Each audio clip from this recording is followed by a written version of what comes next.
एक सिंपल सा सवाल है, क्या हमें चैट जीपीटी, जेमिनी जैसे ऐप से सवाल पूछ के खुद की ट्रीटमेंट खुद करनी चाहिए या नहीं करनी चाहिए? तो ऐसा ही कुछ आज हुआ मेरे साथ। जब मैंने सुबह एक पेशेंट मेरे पास आया, he was young patient, like 25 to 26 year old young male patient. IT professional थे। कुछ दिनों पहले उनको कमर का दर्द स्टार्ट हुआ और राइट लेग में दर्द स्टार्ट हुआ कैसे कि जैसे उन्होंने कुछ सिलेंडर या कुछ उठा लिया था, तो उसकी वजह से उनके पैर में दर्द स्टार्ट हो गया। और then he started researching on the chat GPT. तो चैट जीपीटी ने उनको एडवाइस दिया कि आप ट्रैक्शन इज इफेक्टिव मेथड। तो वो खुद किसी बिना डॉक्टर के सजेशन से चैट जीपीटी का सुनकर ट्रैक्शन लेने गए। ओके, दैट्स ओके, वहां तक फाइन था। उसके बाद उनका पेन कम नहीं हुआ तो उन्होंने फिर से चैट जीपीटी से पूछा कि मुझे अभी और क्या करना चाहिए। तो चैट जीपीटी ने उन्हें फिजियोथेरेपी का ऑप्शन दिया। पहले वो फिजियोथेरेपिस्ट के पास चले गए, फिर भी दर्द कम नहीं हुआ। फिर चैट जीपीटी से उन्होंने फिर से पूछा कि मुझे अब क्या करना चाहिए। तो चैट जीपीटी ने कायरोप्रैक्टर, जो कि इंडिया में अवेलेबल नहीं है, ऐसे कुछ लोगों के नाम उनको बताए। और इस शख्स ने, जो पेशेंट है, उन्होंने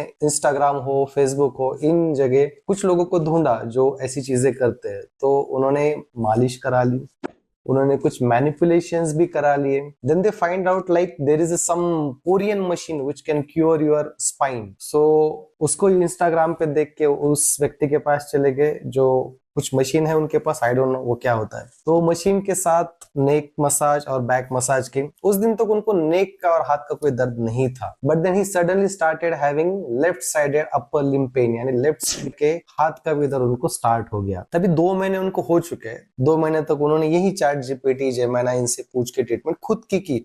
सी remember, he is IT professional, he is not uneducated professional. और अब 2 महीने बाद ऐसे हाल है कि अभी उनके राइट पैर का दर्द जो स्टार्ट में बहुत कम था, वो दर्द अब बहुत ज्यादा बढ़ चुका है। अब वो चल नहीं पा रहे हैं। तो रिसेंटली किसी डॉक्टर को दिखाया, फॉर्चुनेटली किसी डॉक्टर को दिखाया, उन्होंने उनकी एमआरआई की। तो एमआरआई में उनको राइट साइड में जो L5S1 लास्ट की रीढ़ की हड्डी होती है, वहां पे एक छोटा सा प्रॉब्लम है, यहाँ पे गादी खिसकी। तो जब ऐसे कुछ चीजें होती है तो एज ए स्पेशलिस्ट हम उनको स्ट्रिक्टली अवॉइड करते हैं कि आप ट्रैक्शन, फिजियोथेरेपी या मसाज मालिश जैसी चीजों में न जाए, क्योंकि ऐसा करने के बाद हो सकता है कि आपका जो माइनर प्रॉब्लम है गादी का, वो बढ़ जाए। तो यहाँ ये चीज डिस्कस करने का ये इन्फ्रेंस है कि I think there are specialist available. Spine surgeons बहुत सारे हैं, न्यूरो सर्जन्स बहुत सारे हैं, ऑर्थोपेडिक सर्जन्स बहुत सारे हैं, जो बहुत एक्सपर्ट होते हैं, जिन्होंने ऑलमोस्ट अपनी उम्र के 10 साल, 20 साल, 25 साल इस प्रैक्टिस में एक्सपीरियंस कमाया है। तो आई थिंक आपको जब ऐसी चीजें होती है, हाँ, चैट जीपीटी से आप इंफॉर्मेशन जरूर कलेक्ट करिए कि आपको क्या हुआ है, आपको एक आइडिया देगा।